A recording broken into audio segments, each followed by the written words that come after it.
County Superior Court Judge Patrick Miller, our Adams County GOP Party Chairman Jerry Walker, and our GOP Party Media Coordinator Andrew Patch. Go ahead, Andrew.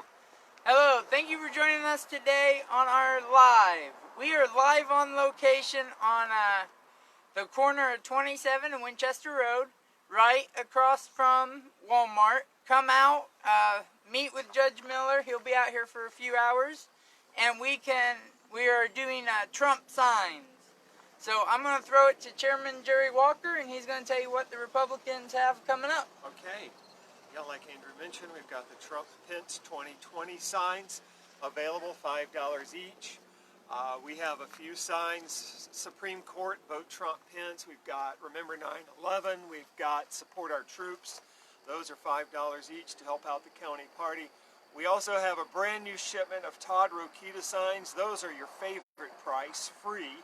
We have some Jim Banks for Congress signs, also free. So come on out, get some yard signs to get ready for the upcoming election season. As far as what's going on, in 2 weeks from today, at this very corner here of US 27 and Winchester Street, we're going to be having the Nelson's Chicken fundraiser. There are various ways to get tickets. Check the page for information on that. But if you don't have tickets, just show up and we'll have some good chicken for you. 2 weeks from today. What is that? September 26th. We've got our Lincoln Day dinner coming up on October 24th. A great dinner, a great time to get together. We have an exciting speaker, Diego Morales, who's seriously living the American dream. The theme for the night is going to be the American dream versus socialism, and he can speak well to that subject. So that's what we've got going on in the near future. Okay, well, and we also have some Pat Miller for judge signs. I'll make sure I get that plug in. A few county council signs yes. too. Limited number, but they're here. We're the sign people. We got all sorts of signs. Yes. But anyhow, I wanted to introduce our next, well, I was going to say contestant, but I guess our next spokesperson. He is candidate for the Adams County Superior Court. He's been on there, almost 12 years. 12 years. And he's running for re-election this November. So I'm going to let him kind of speak a little bit. And I guess the biggest thing is, I know I was there last night at you're going to have to help me out with the name. We Do Recovery Concert. And I know that's a big thing with your drug court you do, and kind of helping people, if you want to talk a little bit about that. Absolutely. There was a concert downtown Decatur at the Madison Street Plaza last night. It was completely dedicated to We Do Recovery for people who are in recovery from addiction and drug abuse. And it was a phenomenal concert. There were five artists. I had an opportunity to actually sit down and eat lunch with them yesterday before the concert happened. Obviously got to know all of them. They all have incredible stories. Each one of these individuals were heavily addicted to substances, had been in and out of the criminal justice system, arrested, incarcerated, imprisoned, and all of them now are living a recovery lifestyle. They have written music based on their experiences, and it really pours out when they played last night. It was an incredible experience. It was put on locally by several organizations that also support recovery, such as Get Sober, Stay Sober, Drug Free Adams County, various other. There were recovery homes there in representation. There were some of the local community health organizations like Bowen Center and such there also. The Crisis Center was downtown yesterday for this. Drug Court was also involved in this. The main sponsor was a gentleman who actually graduated Drug Court. His name is R.J. Pittman. R.J. has a remarkable story. R.J. was destined before he got himself onto a path of being clean and sober, of going to prison, or being dead, and possibly both. He ended up coming into drug court after doing quite a bit of time in jail, quite a bit of time on home detention, and had a phenomenal run in drug court, graduated drug court, and has actually went on to really get his life together. He's now a recovery coach, which means that his job is to go out and to help people who are in active addiction at this point in time go get help and assistance. He's there for them. He will go and spend time with them. He will get them to their meetings. He will get them to inpatient treatment. He stays in contact with the court systems to make recommendations and to offer assistance. And a remarkable individual, somebody who before he went through drug court, before he went through this last round of, unfortunately for him, his criminal cases, was again in and out of jail for basically committing crimes that were completely and directly drug related. Most of the people who were at the concert last night were people who have been through my court system for criminal matters. They've been in there for drug and related offenses. Scary enough, but unfortunately realistic. About 85% of the criminal cases that come through my court have something to do with drugs and alcohol. They may not be a drug and alcohol charge, but they're drug and alcohol motivated or related. I saw a large number of people down there who are celebrating their long-term recovery. And long-term recovery for some of these people can be days, can be weeks, months. Some of them have years, some of them have decades. But many people who spoke and gave testimonies had been through my court. Many of them, and I very much appreciate, gave praise to the probation department, the community corrections, home detention people. Several people down there were drug court graduates and gave their testimonials or their statements about how thankful they were to drug court, and I'm very humbled for that. We work very hard to try to, again, it's not an issue. You've got these people coming into the legal system. They're committing the crimes because of an addiction, because of a mental illness. Addiction is considered a mental illness. They have to get help and treatment. Incarcerating these people for the sake of incarceration does not fix the problem.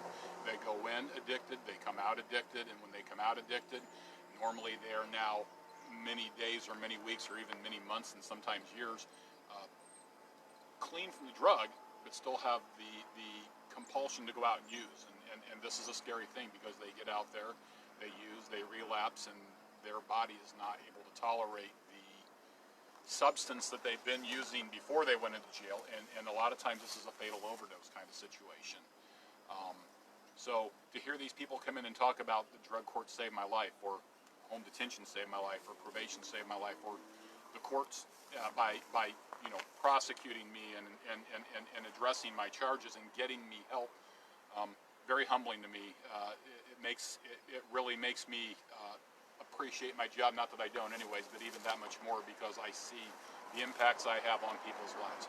These people do get clean and sober. They're able to be, they're able to be the people they want to be. Their parents are proud of them, their children are proud of them, their brothers and sisters are proud of them. They're able to rebuild relationships. A lot of times these people have lost their children and they get them back, and that was a lot of things that was discussed by people who were talking about getting back in recovery. This is what it's done for me. I have a job, I have a house, my children are back in my life. Got something to live for again. They do. I have something to live for. And most of these people then give back. Most of these people get into some kind of occupation that tends to be drug and alcohol treatment related. And it's wonderful to see that. And they have such a phenomenal understanding of what leads people to addiction and how people who are in addiction think and react, that they really are an invaluable resource. That I am so pleased that so many of these people work with me in my court to give us insights and sometimes advice on how to handle things. The concert was phenomenal. The artists were, they got up there and sang their hearts out. Their songs were very poignant. They were very directed towards their addiction or recovery. there was a huge gathering. People came not only from Adams County, people came from all over the state. Some people came from out of state to see these people. These individuals who performed are not typically local to Adams County, Indiana. In fact, none of these artists were from Adams County. Most of these artists were from across the nation. Maryland, one of the artists actually not only is an artist who sings and performs his music, but he financed and opened a recovery home in Maryland and does a phenomenal job of bringing people in and continuing to help them stay clean and sober, understand their addiction, understand what they need to do to move forward, and shared his experiences with me in detail over our lunch break. Okay, so, and we know that the drug court's really dear to your heart. It is. It is. And we see things that come up and things that get up, but it's hard as a judge, I'm sure, to really express how important it matters from the bench, because you have restrictions and things, but it is on your heart, and we can see that. Extremely. Drug courts are certified by the Indiana Supreme Court. You can't do it unless they give you authority or permission to do it. There's a very stringent set of rules, regulations, policies, and procedures you're required to follow, and they review how we're doing and whether we're meeting those benchmarks on a regular basis. In fact, I'm very proud to say the Supreme Court renewed my drug court's ability to be certified for the next 3 years. So we got the certificate here just recently. So we're doing things right, and we continue to improve and modify drug court all the time. Drug court is a small program, to be honest. It doesn't run a lot of people. It's not intended and designed to run a lot of people, but it's because it's so intensive on what we're doing with the people who are in it. And the people who we bring in are people who have repeatedly committed crimes. Most people who come into drug court don't come into drug court on one criminal case. They come into drug court on multiple criminal cases. Sometimes as many as 4 or 5 at a time, because they cannot stop using, they cannot stop abusing, and they keep getting arrested for these. When they get through and they graduate, the hope is and the intention is and the pattern is that they're not typically going out and reoffending. Not on the drug issues, not on that aspect. Some do. These people have lived in addiction sometimes for 10, 20, 30 years. We have about 2 years to deal with them in drug court and try to break that pattern. And we are successful as we can be, obviously.